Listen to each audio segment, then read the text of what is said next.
Sad news out of the Israeli-Gaza conflict. 5 were killed in airdrops of all things. Yeah, I mean, man. you're trying to. That's just incredible. You're trying to help out, and they, where we're at now. I actually got to take a look at some of these pallets that are thrown out of the back of these C-130s and C-17s, and I mean they're massive. Can you show the video, Doug? Can you scroll down and show that? Here it is. So it looks like you got just a streamer, and then one pallet hit the other pallet, and then they just kind of the worst possible thing. We're not doing well with technology today. I'll tell you that much right now. Must be that storm. Use your imagination. Yeah. And then 5 people were killed or more. I don't know if that's more or less, but thanks, Doug. We'll just talk about it from here. But to clarify, though, that was not U.S. Yeah, that's right. It wasn't. It was not U.S. C-130s or C-17s. C-17s, yeah. UAE, I think, or another country. Which that's not to say that it could have happened to the U.S. I mean, things happen. Mishaps happen. Right. It's a very unfortunate thing and a very critical part of the world right now, where you've got, the civilians, which you always feel for, no matter what the conflict, the innocent women and children that are non-combatants that are stuck, you feel for.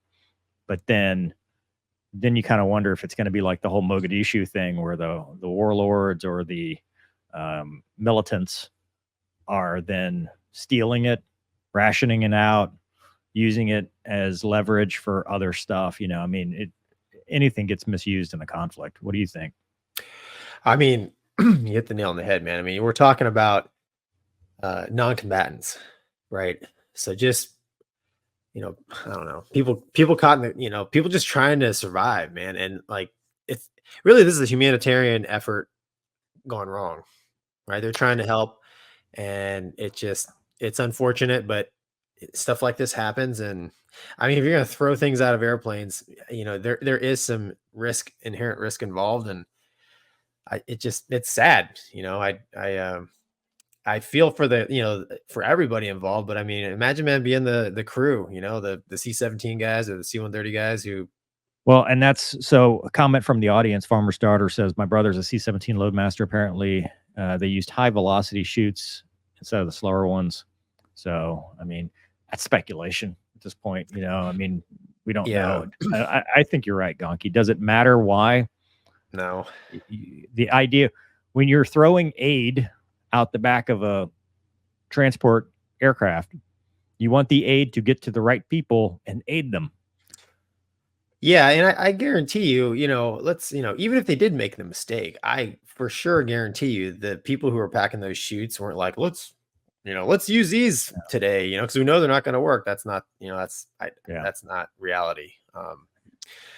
It's just sad, but hey, the learn from it. Hopefully, I hope they're able to determine what happened so they can prevent it from happening again. That's the best you can do. Now they're talking about building from the U.S. like a floating port out there. Floating port? Ship in supplies. I don't know if you saw that. No, I don't know how. What kind of floating port? Like a hovercraft, like a UFO. I don't. Floating in the water. Oh, we're talking C-17. We're talking C-17. Oh, okay. Like, wait a minute. Like they're gonna build a little water thing out there with your aquatic brothers, and they're gonna make some kind of platform, if you will, that the pirates are probably gonna attack. Yeah, put guns on it. That'll stop them. Yeah, maybe. Yeah, anyway, sad though. No bueno. Not good. All right, moving on.